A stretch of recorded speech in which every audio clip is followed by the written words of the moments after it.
Hi, everybody, and welcome to this discussion today. We want to thank you for joining us. No matter how you've heard about this topic and where we're going today, thank you so much for being here. We're going to spend some time today talking about how, amongst other things, you can use AI in a thoughtful, balanced way to support what are called integrative and formative assessments. Integrative assessments might not be something that is front of mind for you. It's not necessarily a new term, but we're going to unpack that in particular today in a way that it might seem a little counterintuitive, doing something like creating AI resistant assignments and assessments, or projects and knowledge checks. If you're coming at this from more of a workplace or professional development orientation, that might seem counterintuitive, but what we're trying to do is strike a balance in our use of AI. AI is amazing. It's many things. We've all come to really see the promise of it, I would hope, over the last couple of years. But there's also a downside, a potential dark side to that. And so the balance that we strike, especially when it comes to assignments and assessments, is critical as to how effective we'll be going forward in learning and assessment of learning. But much more on that in a moment. Let me first just introduce myself. If we have not had a chance to meet in the past, I want to flash up a couple of things. My contact information, which is there, and I'll flash that up at the end of our time together in this discussion today. But in case you don't make it that far, let me just go ahead and flash that up, as well as we do have an AI educator network that I would really encourage you to join. I think probably many of you have come to today's session because of the educator network. So if you want to scan that QR code or put that URL in, we'll also put all of this information into the comment section, so that you have those links and other resources that we'll talk about today as we get going and as we get started. So one of the things that I want to bring to you today is really an inspiration from a session that I did last week at a very prestigious school here in Singapore, which is where I live, uh, a school that is consistently ranked right at the top amongst all the great schools in Singapore. And I did this professional development session. Classes for this school started this week. So last week, they were very focused on professional development and getting ready for students coming back to class this week. But they were very kind and they gave me a little gift. And I'm just going to show you what this gift is. And maybe in the comments, you can guess which school it is. I'll just quickly flash. They gave me a really nice teddy bear. And you might notice the motto and the logo there. Maybe you can guess who the school is in Singapore. But it was a very interesting topic because the group of leaders that organized the professional development session really wanted to focus in on assessment. And that was the springboard for a lot of very useful, very interesting, very innovative conversations by the various faculty members, as well as different ed tech oriented staff and instructional design staff. So just lots of really interesting conversations. And I thought that would be a great topic just to have as a broader discussion, because this is something that I get involved in quite a lot, a discussion about how ed tech broadly, but AI, generative AI in particular, is impacting in good and bad ways assignments and assessments that we have in classrooms and workshops of every type. So, let me just flash something up just as a thought provoking exercise. Um, if you take a look at where we have come from just in the last 2 years, this rapid evolution of AI in education, we are only 2 years and some months into ChatGPT being released on the world, for better or for worse. And that really, although AI is not a new conversation, even generative AI is not a new conversation, that brought to the attention of educators around the world that this is something we're going to need to pay attention to. And if you think about 2 years ago, even in the months following ChatGPT and the release of that, and then the subsequent releases of other high profile tools, teachers were not keen, to put it bluntly. there was a lot of concern, and there still, rightly so, continues to be about academic integrity. Students, on the other hand, quickly realized the promise of these tools and started to use them, often without any guidance in their work. And of course, this surfaced the issues about assignments and assessments. And we'll get into that a little more in a moment. And of course, now a year ago, if we go back only a year ago, now there's an exceptional increase in the adoption of AI assistants. And today there's widespread experimentation and use, even in production, in education and in workplace learning, of generative AI. And when you think about what's happening, the concern that I hear often, and this was expressed in the workshop last week, is there are so many tools now. Well, at Noodle Factory, the company that I co-founded, the platform that I co-founded, we've been at this since 2018, and so we were having to explain to people what is natural language processing, and of course, eventually generative AI. But now, of course, there's this explosion in the edtech space, and it's become very, very crowded. And when somebody asks me, what is the best tool and what's the best generative AI platform to use in education, I can't really answer that question because, number one, there are so many. You kind of need to understand and contextualize what's right for you. And even if you narrow it down to, and these were some of the tools that we were particularly focused on last week in the workshop that I've been mentioning, even when you narrow it down, I think probably one of the best bits of advice that you could take is find a tool, one, maybe two tools that work really well for you in your teaching practice, and get really good at that, focus on that before you start to go and try to involve or incorporate a lot of different tools. That's a topic for a different day, maybe one that we'll pick up in another session. But I think if you look at the promise and the peril, and this is one thing that I've tried to unpack over the last several days, that AI represents in education, and it is a simultaneous promise and peril. I went back and I did a kind of a SWOT analysis. Maybe this is my business background creeping out, but I tried to think about, what are the strengths and opportunities of generative AI compared to the weaknesses and the threats. And this doesn't fit perfectly, but if you think about some of the strengths, well, certainly personalization, enhanced engagement, increased accessibility, opportunities like 21st century skill development, on and on. You boil that down, and I think one of the areas that's particularly interesting to me is in assignments and assessments, the ability to focus in on the how and why pedagogy, as opposed to in weaknesses and threats, where yes, there are things like skills atrophy and academic laziness and the growing digital equity gap that is here and will continue to grow unless we do something about it. We can focus on the how and the why rather than the what and the which is very traditional, more knowledge acquisition, remembering, being able to recall that information. Well, those are the sorts of things that today AI can do very, very easily. So this is forcing a conversation that has been long coming. We have been in need of a rethink, a rework of assessment in particular. And I'll say all types of assessment, but I think it's more relevant to formative assessment when it comes to generative AI.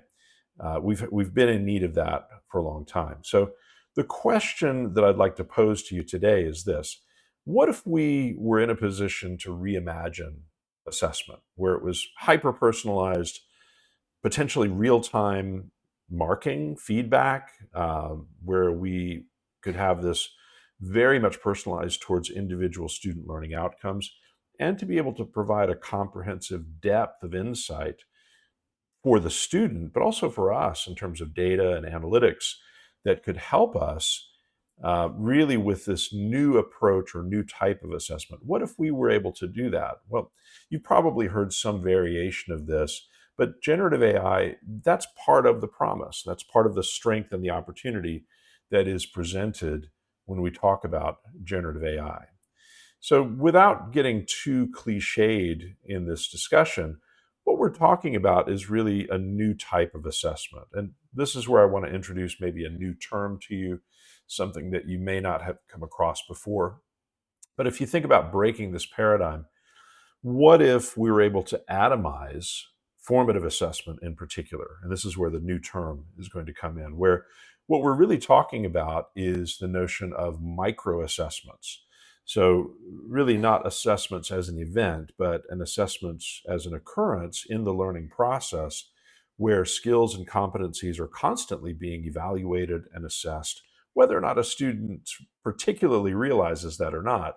And that's being done in real time with a focus on continuous development and growth, where there's really no surprise at the end of a term or even in the middle of a term as to a student's capabilities or competencies related to a particular subject, because we're constantly picking up on what were previously weak signals on student performance. That becomes much clearer because we have more signals to pick up on, and we're able to interpret those using AI rather than intuition. And this is also another potential rabbit hole that we could go down. When we think about intuition, intuition is a great thing. Intuition comes from experience, but intuition can also lead us down pathways that are laced with bias. And we've seen this before. Well, maybe not. And sometimes data can help to break us out of these potential areas of bias. So here's the new term that I'd like you to think about. We know summative assessment. Summative assessment, the term summative assessment has been with us for, probably 60 years now at least. Michael Scrivener, going on 60 years. Michael Scrivener, Benjamin Bloom later, with a focus on mastery. Both were very focused on summative assessment as a terminology and as a practice. So think high stakes assessments. We're summing up what a student knows. And in parallel, Michael Scrivener in particular, back in 1967, talked a lot about this notion of formative assessments. So assessment in the process of learning, or giving students the opportunity to use assessment in the process of learning. And this has served us relatively well, but there's been an ongoing conversation for probably the last 30 years at least, since the advent of the commercialized internet and later Google in the latter part of the 20th century, on a need to do something different. But what that is has been a question mark. Well, now potentially we're in a position to look at something different. So to add to our repertoire of summative and formative assessment with something that is not a new term, but we're going to use it in a new way. Integrative assessments. So this is these are the micro assessments that I was referring to earlier, that sort of breaks a paradox of assessment. Engaged students generally do want more assessments. They want more practice. They want more opportunities to learn through the process of assessing, often assessing themselves, or doing so in very low stakes or practice oriented manners. Formative assessments can serve as that, but the paradox of formative assessment is, for every formative assessment we introduce, that's hours of time potentially in a manual world that we don't have, that we need to assign marks and provide feedback on how the student performed. Well, today, integrative assessment, just to kind of define this a bit more, is something that gives us a more holistic, personalized, automated approach using generative AI potentially, that can help us to generate and support these realistic scenarios, these practice environments, even things like project-based learning that will allow us to assess as many times as a student would like, potentially saving us time and not going down the path of having to spend nights and hours, often on the weekend, uh, for these additional assessments. So keep that in mind, the benefits of integrative assessment, the promise of it. Some of that is coming. A lot of that is real today, and we'll take a look at some examples of this. But think micro measurements, as I mentioned, the enhanced signal detection, very targeted support, immediate real-time interventions for students based on those previously weak signals which can now be aggregated, and we can do something about that. We can intervene with the student. And what this gives us is the opportunity for potentially more authentic assessments. Another conversation, a parallel conversation that's been going on for decades. How do we make our assessments more authentic? When you think about authentic assessment, if that's not a familiar term to you, if you've not really been in and around this conversation for a long time, essentially authentic assessment, number one, values process more so than product. It doesn't mean product or the end state or the outcome or output isn't valuable, but it does emphasize the process that a learner goes through to get to the output, as well as giving the learner the ability to demonstrate or apply in a more generalizable or real world, in some cases, or a transferable way, what they have learned. So if we just break this up in terms of traditional assessment has overvalued product, the what and the which, and undervalued process, the why and the how. In the world today, 2025 and beyond, with the assistance of generative AI, we potentially have the ability to balance process and product. So we're not saying process is the only thing that matters. We're saying that what does matter is the ability to balance both process and product. So, with all of that in mind, now I want to show you just a couple of examples, give you some food for thought, and maybe give you some ideas on things that you can put into action as we walk away from this discussion today. And those of you who are live, uh, please, as we're going through this, I should have mentioned this at the outset, probably in the comments you're noticing, you can ask questions live, and we will answer those questions as best we can. And then the comments will become the place where we can carry on the conversation. And the Educator AI group is also a place where we can carry on the conversation. But here's some ideas for you. Just consider for a moment, if you would, the opportunities on how to engage in why and how pedagogies. So if we focus on or allow students to focus on things like higher order thinking, to be able to create and curate materials and content that represent the application of their learning, not things that are easy to copy and paste out of generative AI, but things that, as we'll see, are difficult to replicate in AI, but are uniquely human. There are ways for us to do that and still get a fairly rigorous assignment or assessment methodology in place. Something that might seem counterintuitive, have you tried in your workshops, in your courses, in your classes, getting students to develop AI prompts that support learning outcomes?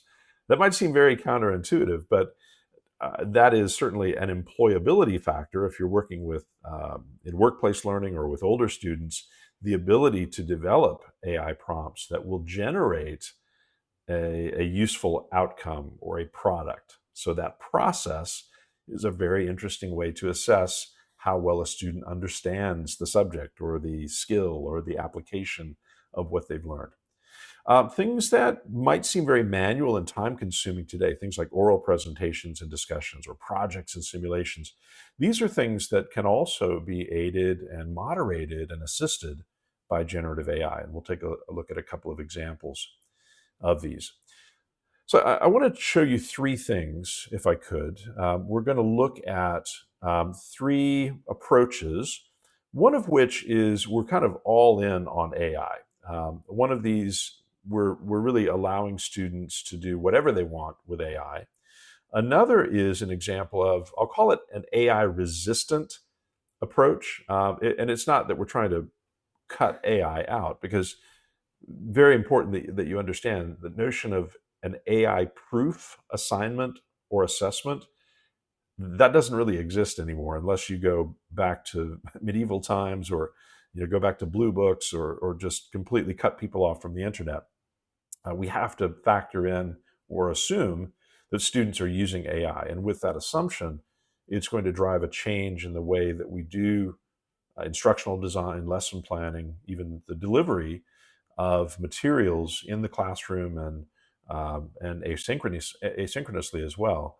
So that balance is very important. And that's the final thing that I want to show you. And an example or two of that is this more balanced approach. Yes, it's AI resistant, but it also encourages good behavior or ethical approaches, if I can maybe go that direction, for students to use AI.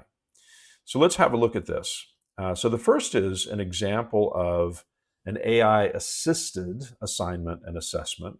And now we have educators from every level in our discussion here today. So you have to think about this in the context of what you're doing in your practice. Some of you may be working with younger students, some may be in higher education. We have some individuals from workplace learning. So apply this as appropriate. But in this case, I chose the topic of climate change. If you think about climate change in terms of using this as the focal point for a project, fairly common in different, all sorts of different types of courses, even in the workplace.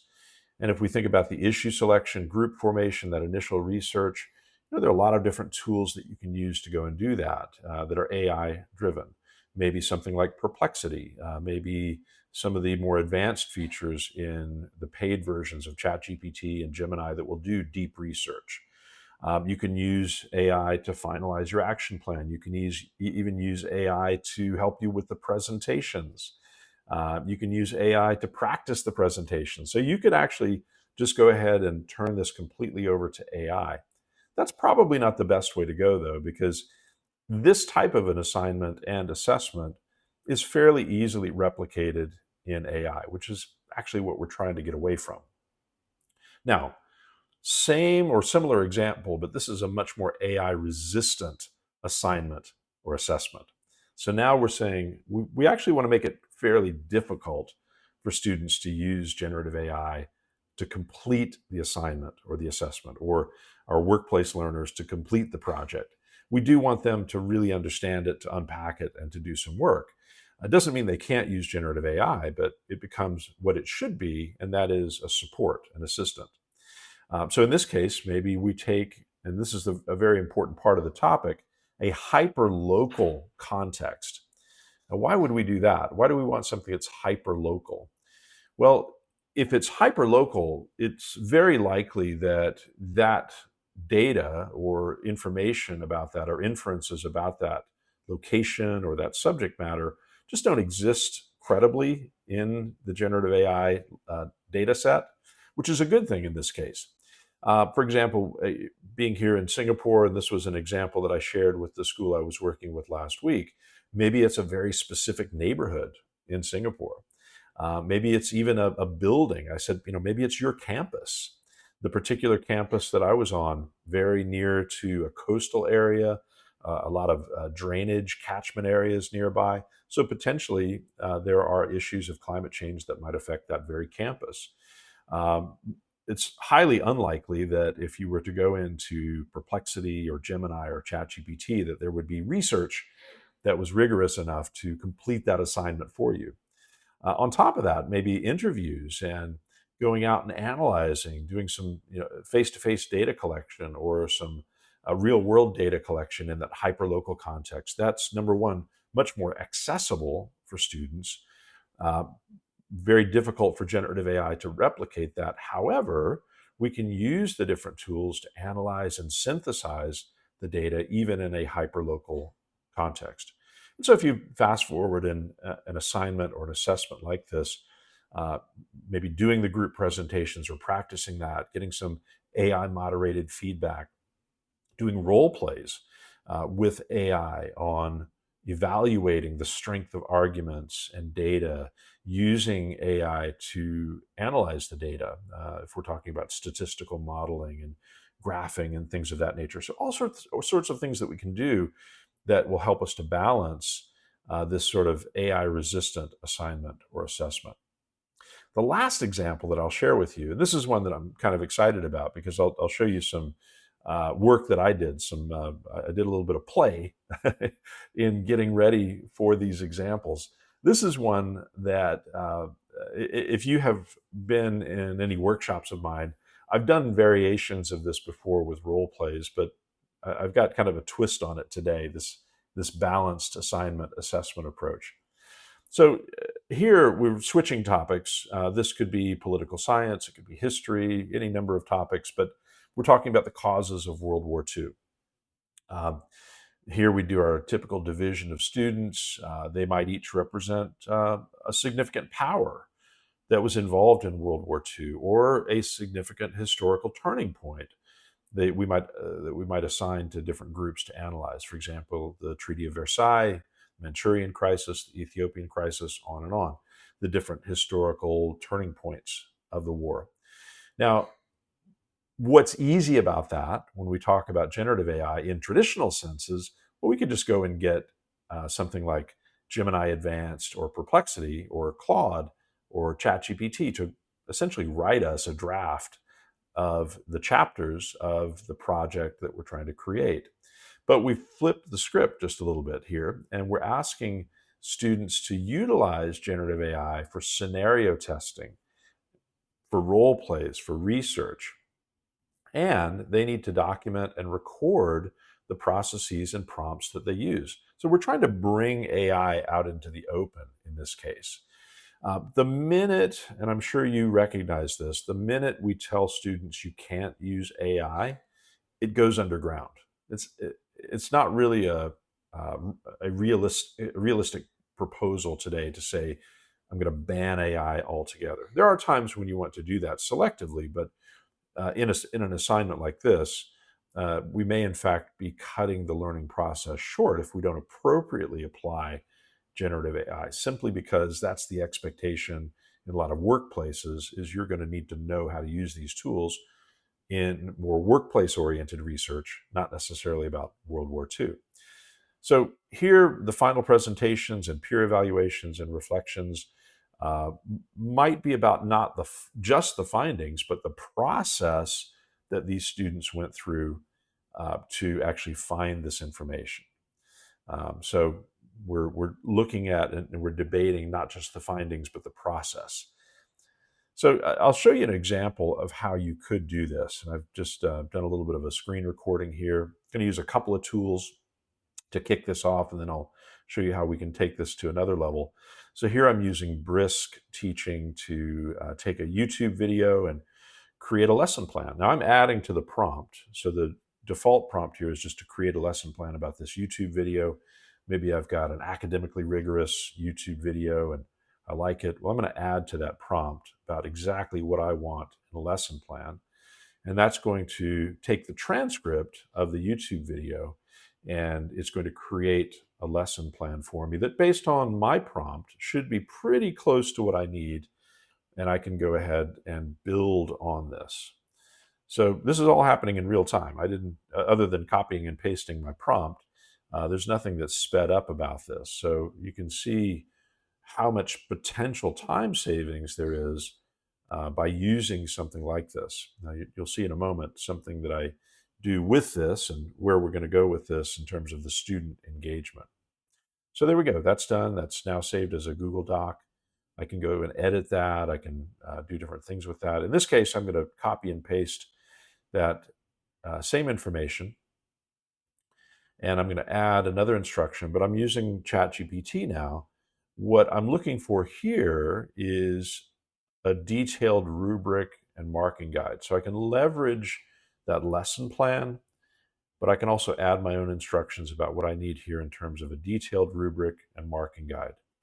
And again, depending on the type of learners that you're working with, you can change this up and try these different things. But the prompting, the basic prompting, would be very similar.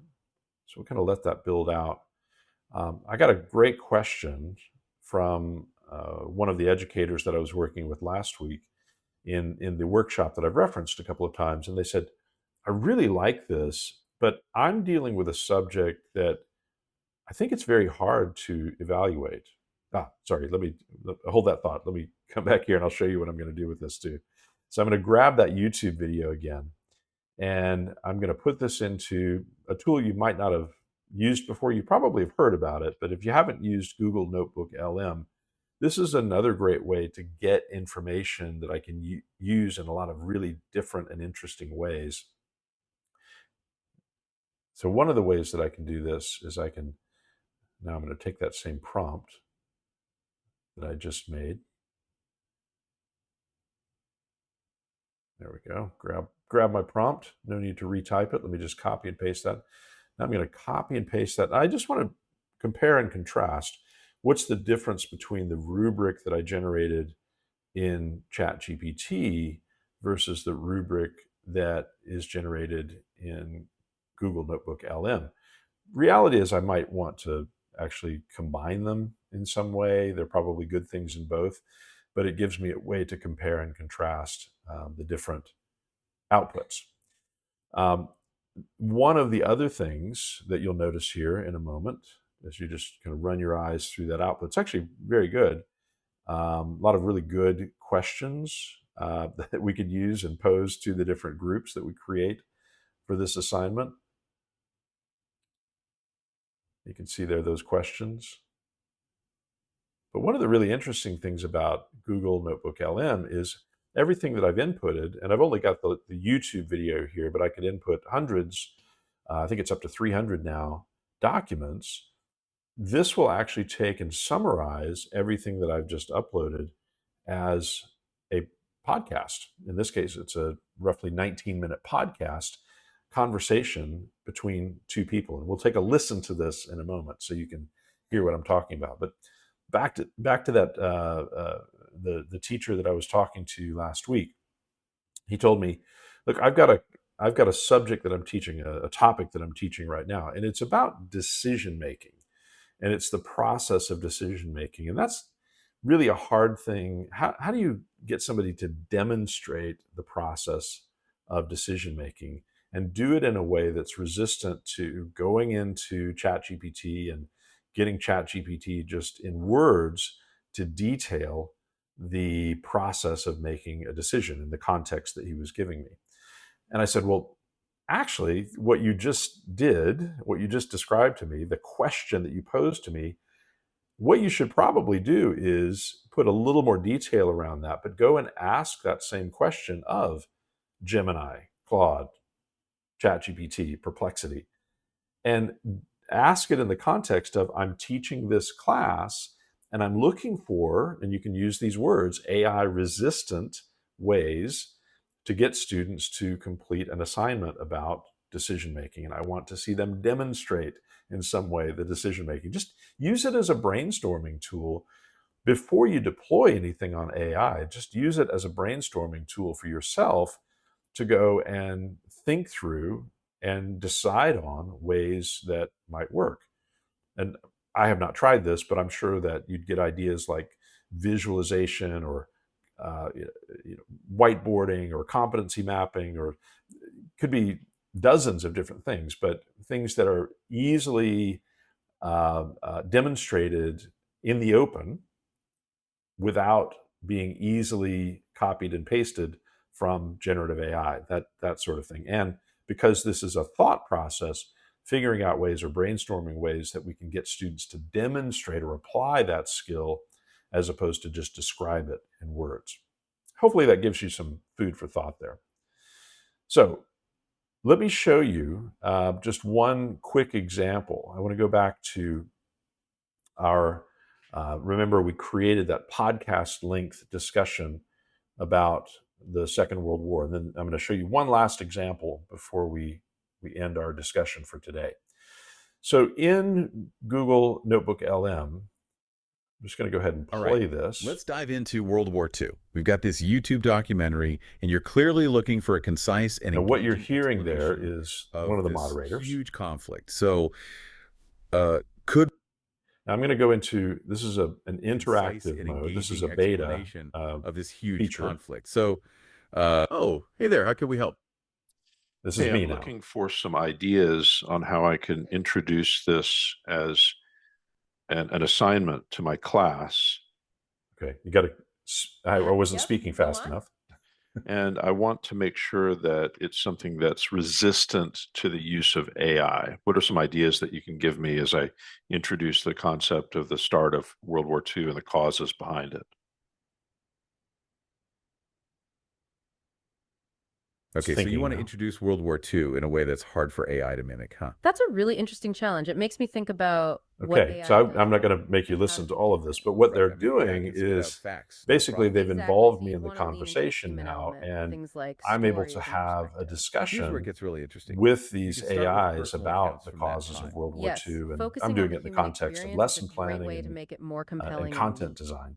The video mentions the So scale of the where we can war, go with the that, think Churchill's about words about the what breakdown of a humanity. student could Precisely. do That with kind this of if you could emotional weight is involve a hard for student AI in to this replicate. conversation. So Now, maybe this instead of it's starting with not really basic meant for that trainees, purpose. It's a you little start bit with the human clunky cost. You could in also that way, pose but open-ended think about questions that students that are encourage more critical thinking, something that AI can't auditory really in their do. learning Like, how style, could how they something could like this use happen? this. Or what would you do? So Exactly. I do want to Forcing show the you an audience to example, though, engage that I with the built material on a specifically deeper for this, level. and an example of an assignment and an assessment that is very why and how oriented, and how we could kind of bring all of these things together in a balanced way. And I chose an example that is getting students in, again, this could be a historical context or political science, or it could be negotiation skills, a lot of different directions that you could go here. The why and the how of the historical context of Singapore's merger and subsequent separation from Malaysia.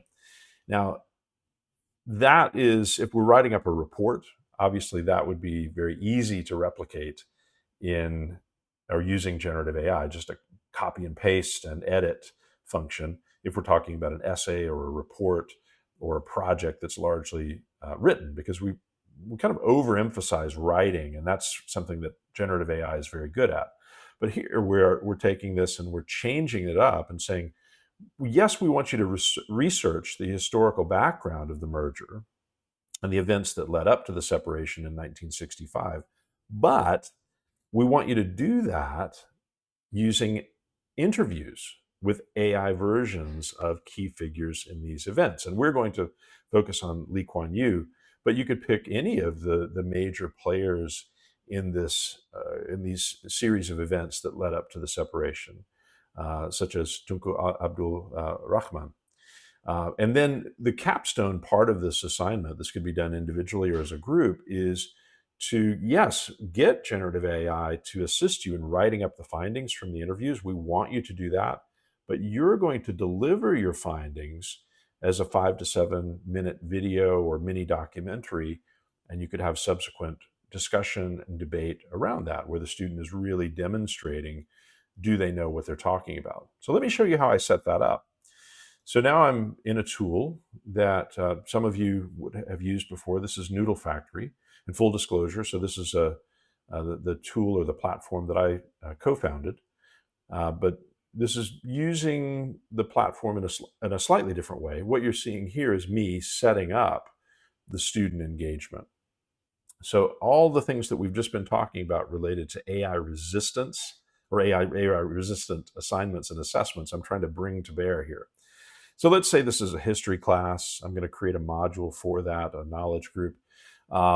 I don't necessarily have one source of information that I could bring to this topic, but I do have some academically rigorous information that's available on the web. And I'm just going to, for demonstration purposes, grab that, extract that.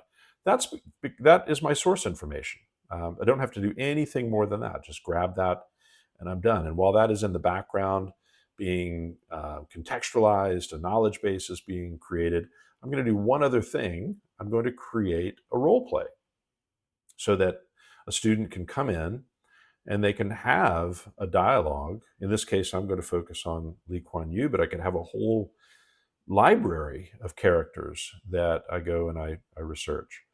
So we'll call this the Lee Kuan Yew dialogue and put a very brief description in here.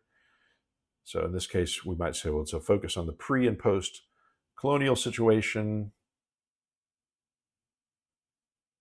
And we especially want to focus in on the run up and the separation from the Malaysia Federation. So notice I click on role play. that is ready now to receive information that I'll put in.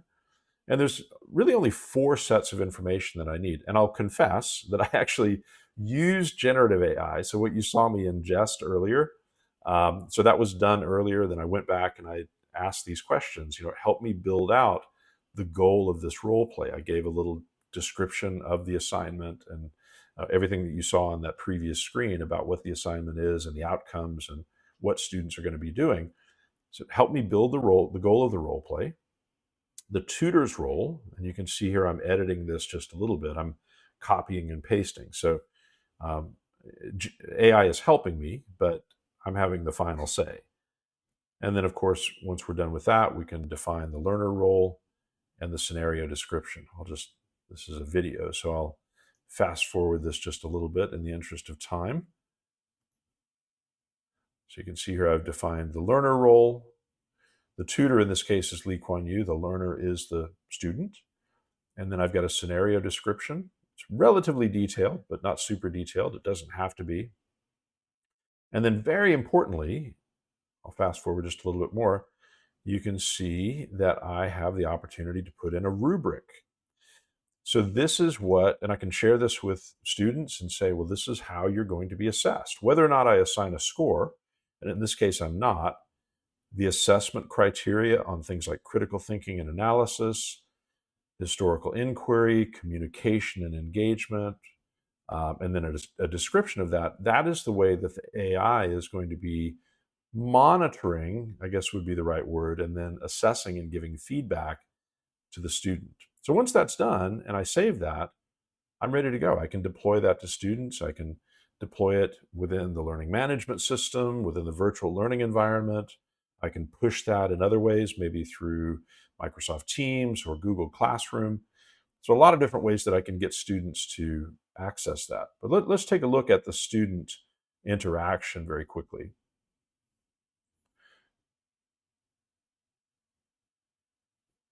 Now, here's where I'll begin. And I'm just going to ask for the role play. And I'm using my voice. You see the microphone popping up. So I'm actually speaking this, and then I can hear this back, but I wanted to have it on text or in text so that you could see what was going on. So Walter is the name of this avatar. I'm asking Walter, hey, can you help me? I'm studying Singapore history. I'd like to do a role play with Lee Kuan Yew. Oh, even misspelled. Didn't transcribe you correctly. Sorry about that. But yeah, I got it. There's the Lee Kuan Yew dialogue that I just created. It's going to ask me if I'm ready to go. Gives me a little bit of background. That comes directly from the information that we shared with the avatar. I'm ready. And now we can start to have this dialogue. And we can get creative with this. I didn't really put the perspective of a media interview or maybe an academic interview, but you could certainly do that. But here I'm saying, well, I've been doing a little bit of reading about the history of this time period. There were some issues related to the independence, self-rule and independence, and then Singapore trying to be a part of Malaysia. Can you talk to me about that? And you notice it's kind of funny. Right now, this is in text where you've got Lee Kuan Yew sitting back. His demeanor is calm yet intense. You can kind of imagine that. Where this is going is in the not too distant future. We're talking probably months. You'll be having an avatar of Lee Kuan Yew that maybe has a voice that sounds like a version of Lee Kuan Yew and is able to give the body language and the facial expressions. So that is we're very close to that, and eventually you can imagine something like that in virtual reality that's created by a generative AI tool like this. So we'll kind of let this build out a little bit. I won't run you through the whole role play. I think we might actually have a variation of this available on YouTube, but I'll just let one more question roll through, and then I want you to see the feedback that comes along.